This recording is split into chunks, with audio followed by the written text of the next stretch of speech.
Alhamdulillah. Assalamualaikum warahmatullahi wabarakatuh. Ini adalah suara mahasiswa ya, yang sekarang ini lagi gencar-gencarnya masalah yang berhubungan dengan dolar sangat signifikan naiknya sampai hampir 18 lebih ya, kurang lebih 20 lah, 18.020. Nah, ini bagaimana?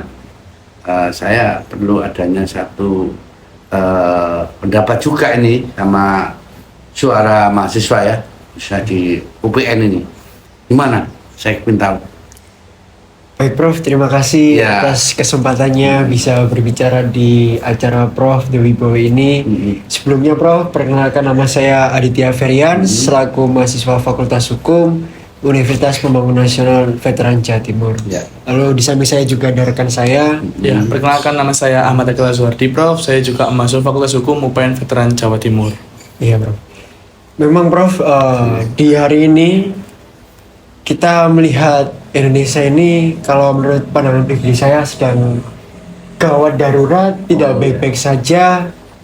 Bisa jadi 2045 yang digadang-gadang menjadi Indonesia emas menjadi kebalikannya Prof, menjadi Indonesia gelap. Iya Prof, karena per hari ini pada tanggal 9 Juni nih Prof, di hari Selasa, memang kita melihat rupiah ini sangat melemah Prof. Hampir di harga 8.200 rupiah per $1 Prof. $1? 18.000, hampir 18.200 rupiah. Waduh, iya. Mana nih ya? Ya inilah yang menjadi satu persoalan bangsa ya. Pada umumnya ya, pada khususnya rakyat. Rakyat ini kecil, nggak tahu. Semua itu kalau sudah impor, waduh, sedih sekali ya. Sangat apa ya? Sangat menyedihkan ya nggak salah. Bagaimana pandangan dari Mas apa? Ardi Prof saya. Mas Ardi. Ya Mas Ardi. Ya, kalau menurut saya sendiri ya Prof ya, memang ketika kita bicara terkait dengan rupiah yang melemah sampai saat ini Prof, juga tidak lepas dari adanya beberapa kebijakan-kebijakan pemerintah untuk dalam negeri sendiri Prof. Tapi kita tidak mengesampingkan adanya kondisi eksternal seperti adanya peperangan antara Iran dan juga Amerika kemarin, tetapi di lain sisi itu juga pemerintah dari dalam negeri, seperti mungkin kalau saya bisa katakan adanya MBG atau kemudian program-program yang lain Prof, itu juga ada turut andil untuk kemudian membuat rupiah ini melemah Prof, karena secara tidak langsung investor dari luar itu juga akan menarik investasinya jika melihat program-program dari pemerintah itu tidak memberikan dampak yang baik secara ekonomi maupun juga secara ketahanan negara itu Prof, seperti itu menurut saya.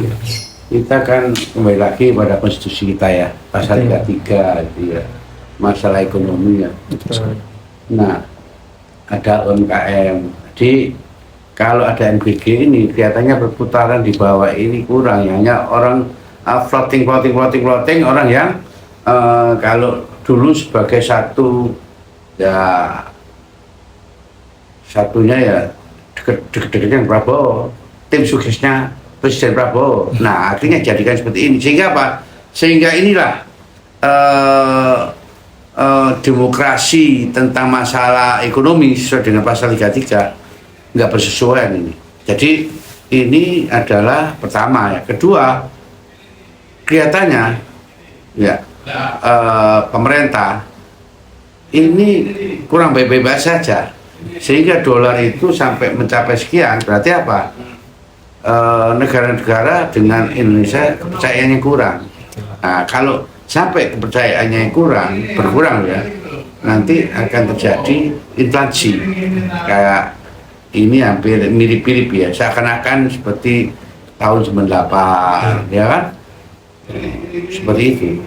Ini analisis seperti ini dikarenakan sudah diatur di dalam pangan ini diatur. Nah, memang negara kita itu agraris ya, tapi pemerintah nyenangkan yang tinggi-tinggi tidak apa-apa, tapi asalkan investasinya itu bisa. Ternyata dengan aneh dolar seperti ini, perputaran uang ini kelihatannya nggak lagi seperti dulu ya, seimbang, tapi jomplang ini. Kalau kejomplangan ini berarti apa?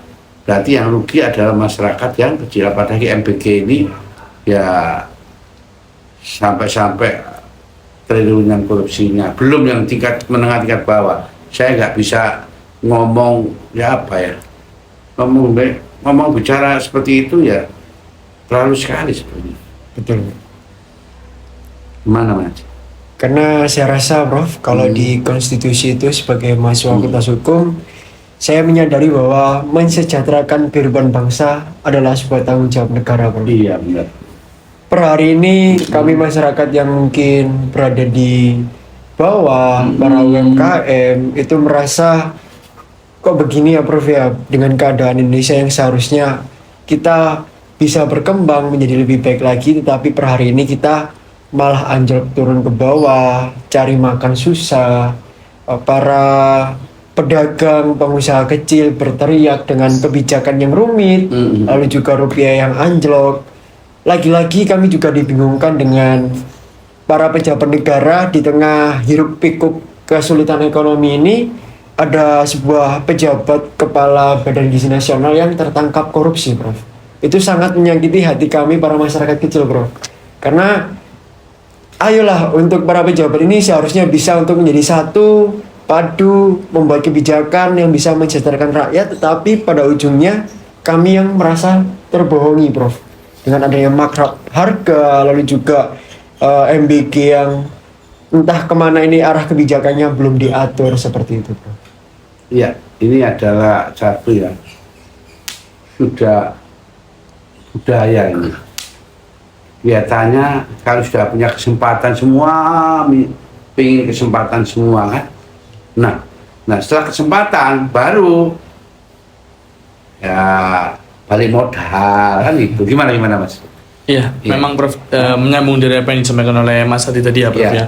Bahwasanya di program MBG ini sangat banyak sekali praktek-praktek korupsi yang dilakukan Prof. Seperti mungkin tadi yang disampaikan oleh Mas Adit, adanya markup harga. Yang mana kalau bisa kita sedikit cari dari internet Prof, beberapa markup harga itu menyangkut seperti pengadaan pengadaan kaos kaki, kemudian pengadaan tablet, TV, dan juga kendaraan bermotor Prof. Yang mana seharusnya kan MBG ini berfokus kepada perbaikan gizi dari masyarakat kita ya Prof ya. Terutama juga penerus bangsa kita, yaitu adik-adik yang dari SD sampai dengan SMA Prof. Tapi malahan pengadaan barang ini lebih difokuskan pada barang-barang yang sepertinya tidak terlalu berdampak pada perbaikan gizi Prof.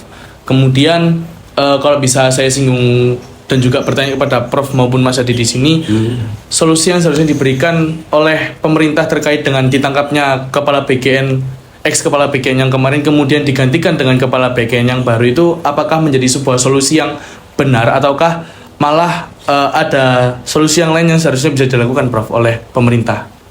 Mungkin pertanyaan saya seperti itu Prof. Ini yang semua kalau ada sudah punya satu kesempatan menjadi pejabat nih,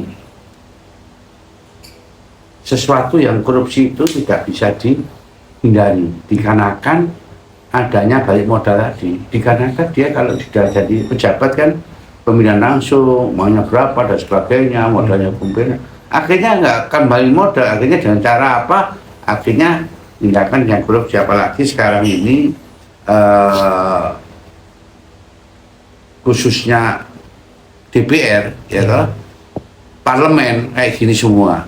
Tentunya Gerindra aja berapa sudah di parlemen ya, susah kalau untuk impit itu susah, dikarenakan nggak bisa seperti dulu. Jadi ini adalah perlu sistem yang baik, sistem yang demokrasi, jangan seperti ini. Kalau saya sih dulu memang gagasan seperti yang berhubungan dengan pemilihan langsung itu bagus. Ternyata semua kembali ke Pancasila. Nah kalau andai kata kita kembali ke sila keempat, garis besar ini korupsinya. Kenapa? Karena sudah tertata mesin korupsi hanya pada tingkat DPR saja kan. Tapi kalau ini enggak, semua. Nah, kalau dengan demikian sampai negara ini masalah anggaran belanja negara ini defisit. Nah ini kan kalau sudah defisit, berarti MBG ini sudah menguas juga pada yang pos-pos lain. Sebenarnya saya senang kalau itu memang di apa ya, pelaksanaannya itu memang benar-benar bagus. Tapi kalau pelaksanaannya seperti ini, kalau dulu itu korupsinya miliar ya, sekarang triliun ya. Triliun. Yang mana Bahkan ditaksir satu hari itu 1 miliar. 1 miliar itu untuk ya. program MBG. Wah, terlalu. Ya, Iya. ini solusinya ya kita harus mencari satu solusi ya. Ya, Ya, solusinya ya memang negara ini harus memaksa. Negara itu memang harus memberantas tindak pidana korupsi. Dan kemudian pendidikan ini harus ditingkatkan juga.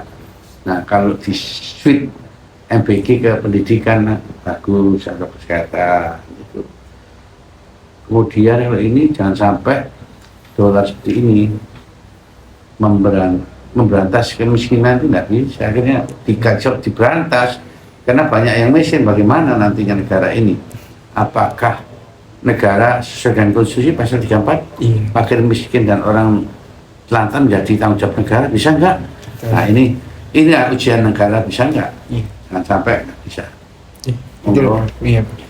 Karena memang kita hari ini perlu Prof untuk mengkritisi anjloknya rupiah, lalu juga program MBG ini, di mana ini adalah sebuah tantangan buat pemerintah dan juga Pak Presiden Prabowo. Ketika memang untuk memilih suatu pemimpin ataupun kepala itu seharusnya punya latar belakang yang kompeten. Dimana kalau kita melihat sebuah pergantian kepala BGN yang baru, itu backgroundnya juga bukan seorang ahli gizi ataupun berlatar belakang dari gizi, Prof. Tapi memang hanya tawan, jurnalis yang memang dekat dengan Presiden Prabowo, lalu ada hubungan politikus di situ, politis, dan beliau dipimpin dan dipercaya untuk memimpin sebuah kepala BGN ini. Jadi memang saya rasa harus dilihat betul-betul latar belakangnya seperti apa. Apakah ada relevansi dengan kebijakan yang mungkin beliau keluarkan ke depannya, itu memang harus ada. Lalu juga gimana Indonesia ini bisa lebih baik lagi secara rupiah kalau memang para pejabatnya saja korupsi. Dan investor di luar negeri takut, Prof, untuk kita bisa datang memiliki uang untuk menaruh uang ratusan miliar, ratusan triliun. Tetapi kalau pejabatnya dan kebijakan saja sudah kotor, sudah rusak, itu mereka takut. Seperti itu, kalau dari saya. Iya. Seharusnya ya, ada deregulasi ya tentang hal-hal birokrasi ini, jangan sampai seperti itu ya. Karena menyangkut birokrasi, kalau seperti apa yang disampaikan tadi. Bagaimana pandangannya yang lain ini? Perlu adanya satu dibahas juga. Ini adalah sesuatu yang memang mahasiswa ini harus memang tahu, karena estafet satu bangsa. Ya, kalau yang nanti yang sudah tua-tua ini sudah pensiun semua, nanti penggantinya kan generasi seperti mas-mas ini. Perlu adanya satu ya. Adanya satu kritisi ke depannya, ya toh, kompetensinya, kompeten atau tidak. Kalau nggak kompeten, ya akhirnya negara nggak bisa. Negara dipimpin kudu bukan harus orang yang bukan kudu, ya harus orang-orang yang punya satu kompeten yang pada ilmunya. Jangan sampai ilmunya itu hanyalah ilmu tadi dikatakan jurnalis, tapi dia memimpin gizi. Kalau gizi ya serahkan pada orang-orang yang punya kompeten, ya ahlinya kan itu. Ya, betul sekali, Pak. Ya, memang pembahasan kita terkait dengan rupiah dan juga MBG, terutama dengan kepala BGN tertangkap ini sangat menarik ya, Prof. Tapi sayangnya kita terkendala dengan waktu yang memang sangat singkat sekali, Prof. Nah, mungkin bisa kita lanjutkan pembahasan kita terkait dengan hal ini di lain waktu, Prof. Terima kasih banyak, Prof. Sami-sami. Mari kita nanti saksikan lagi The Wibowo di yang selanjutnya. The Wibowo, ada hukum, ada Prof. Bowo.